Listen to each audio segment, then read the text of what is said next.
मैंने अक्सर ये देखा है कि अगर किसी की कुंडली में कोई भाव में ग्रहण लगा हुआ है, तो अगर वो व्यक्ति किसी के पास कंसल्टेंसी के आ रहा है और उसकी उम्र भी कुछ नहीं है, 20 साल 21 साल की उम्र है, तो उसका सारा ध्यान उसी भाव पे होगा, उसी भाव से रिलेटेड कार्यों पे होगा। जैसे मान लीजिए अगर किसी का सप्तम भाव में ग्रहण लगा हुआ है, कोई भी दोष है सप्तम भाव में। अब सप्तम भाव क्या है? आपके विवाह का है, आपके स्पाउस का है, आपकी डेली इनकम का है। तो अगर उसमें ग्रहण लगा हुआ है तो उसका सारा ध्यान कहाँ होगा कि मेरी शादी कब होगी और कैसी होगी, स्पाउस कैसा मिलेगा, मेरी शादी कब होगी, गर्लफ्रेंड मिलेगी कि नहीं मिलेगी, कि मेरा रिलेशनशिप कैसा रहेगा। उसका सारा ध्यान अपनी शादी पे होगा, उसके कैरियर पे ध्यान नहीं है, उसके लाइफ में क्या करना है, क्या ऐसी मुझे ग्रोथ चाहिए, उस पर कोई ध्यान नहीं है।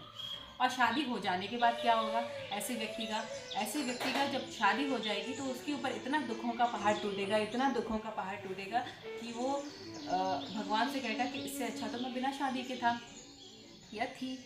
तो जब हमारा कोई भाव डिस्टर्ब होता है तो हमें बहुत बैलेंस बना के चलना पड़ता है। ये अगर हमको कोई बताने वाला मिल जाए कि हमको कौन से भाव को बहुत बैलेंस रखना है, अपनी कौन सी आदत को बैलेंस रखना है, हमें क्या प्रिकॉशन लेना है, तो कितना अच्छा हो जाए। अगर इसी तरीके से अगर किसी का 10th हाउस जो कि कर्म भाव है, कर्म क्षेत्र है, कर्म का स्थान है आपका, है ना, और वो डिस्टर्ब हो जाए, वहाँ पर मान लीजिए अमावस्या का ग्रहण लगा हुआ है, तो ऐसा व्यक्ति पहले तो किसी के बारे में अच्छा सोचेगा नहीं, बिल्कुल भी अच्छा नहीं सोचेगा, हमेशा बुरा ही सोचेगा, सोचता ही रहेगा मैं इसके साथ और क्या कितना बुरा कर सकता हूँ, मैं इसके साथ ऐसे कैसे, ये इसने मेरे साथ ये कर दिया, मैं इसके लिए क्या करूँ, ऐसा क्या करूँ जिससे ये परेशान हो जाए, दुखी हो जाए, और ऐसा सोचता तो रहेगा वो, है ना। और जिस दिन उसने किसी के साथ बुरा कर दिया, जिस दिन उसने उसके साथ बुरा कर दिया, मान लो उसका कर्म भाव एक्टिवेट हो गया, उसने अपने कर्म को खराब कर लिया, उस दिन उसी के ऊपर इतने सारे दुखों के पहाड़ टूटेंगे, इतने सारे कष्ट आएंगे, वो व्यक्ति खुद ही बर्बाद होने लग जाएगा। क्योंकि वो कर्म क्षेत्र है भाई, आपने अपने कर्मों को ही खराब कर लिया। आपको क्या करना था? अपने कर्म को ही बैलेंस करके चलना था, अपने कर्मों को अच्छा रखना था, दूसरों के लिए अच्छा सोचना था। चाहे ग्रह आपके अनुकूल नहीं थे, फिर भी आपको क्या करना था? अपने आप को बैलेंस बना के चलना था। आपने वही नहीं किया तो आपको उसका खामियाजा भुगतना पड़ेगा, क्योंकि आपके तो ग्रह भी आपके अगेंस्ट थे। तो इसीलिए कहते हैं कि कुंडली एक बार हमें ज़रूर ध्यान से पढ़नी चाहिए और हमें एक अच्छा कंसल्टेंसी ज़रूर लेनी चाहिए, जिससे कि हमको पता रहे कि हमको कौन से भाव को बैलेंस करके चलना है। और जो प्रिकॉशंस आपको दिए जाते हैं वो आपको प्रिकॉशन बरतने चाहिए, क्योंकि जो आप कुंडली एक बार लेकर पैदा हो गए वो आपके साथ जीवन भर चलेंगे। अब वो जो आपके ग्रह एक बार खराब है, अब हमेशा तो आपके साथ खराब नहीं होगा ना। जब वो वर्ष फल में अगर आपके साथ ग्रह खराब आ गए तो समझ जाओ आपकी लंका लगने वाली है। आपको समझ जाओ उस साल आपको अपने कर्म को कम से कम बैलेंस बना के चलना है।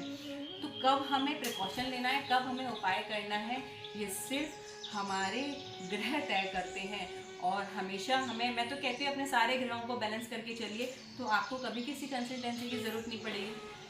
अपने कर्मों को बैलेंस करके चलिए, अपने आप को बैलेंस करके चलिए, अपने रिश्तों को बैलेंस करके चलिए। कोई भी चीज़ की अति अच्छी नहीं होती है, किसी भी चीज़ की अति बिल्कुल ख़राब हो जाती है, और किसी भी चीज़ के बारे में बिल्कुल नहीं करना वो भी अच्छा नहीं है। तो हम अपने कर्मों को कैसे बैलेंस कर सकते हैं?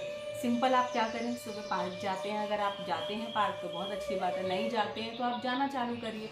कहीं पर भी जाएं, अगर कल की बासी रोटी भी लेके जाते हैं, आपने देखो गिलहरियों का अगर आप बासी रोटी डालते हैं तो आपने अपना मंगल अच्छा कर लिया और मंगल बद भी अच्छा कर लिया। एक फीडिंग के उपाय से हमने दूसरों को बल दिया, हमने दूसरे जो जानवर हैं, जो जीव हैं, उनको बल दिया, हमने अपने ग्रह बैलेंस करे। आप कुत्तों को बहुत से लोग बिस्किट डालते हुए देखे मैंने, मीठी टोस्ट डाल देते हैं, मीठी बिस्किट डाल देते हैं। भाई मीठा मत डालिए उनको खाज हो जाती है, खुजली हो जाती है। उस समय वो बड़े चाव से खाते हैं, लेकिन जब उनकी मृत्यु होती है तो कितनी बुरी होती है, तो उसका दोष भी आपको लगेगा। मैं कहती हूँ आप मैरी गोल्ड के ही बिस्किट डालिए, जो शुगर फ्री होते हैं, जो शुगर फ्री वाले लोग खाते हैं, आप वो डालिए उनको, या पेडिग्री का फूड डालिए उनको, डॉग्स को। देखेंगे आपका केतु बैलेंस हो गया, इससे आपका शनि बैलेंस हो गया। आपने खिलाया, अपने डॉग्स को रोटी भी खिलाई। बहुत से लोग डॉग्स को है ना प्लेन दूध डाल देते हैं, तो वो दूध नहीं देना चाहिए प्लेन दूध, क्योंकि वो चंद्रमा है और डॉग्स क्या है, केतु है, शनि है ना। तो आप प्लेन दूध में हमेशा कुछ ना कुछ डाल के दीजिए, या ब्रेड डालिए या रोटी डालिए, कुछ ना कुछ डाल के दीजिए। आपने हरी मूंग की दाल भिगो के लेके जानी है, आपने चिड़ियाओं को खिलानी है, आपका बुध अच्छा हो जाएगा, है ना। आपने चने की दाल भिगो के डाली, किसी भी चिड़िया ने खाई, आपका बृहस्पति अच्छा हो जाएगा।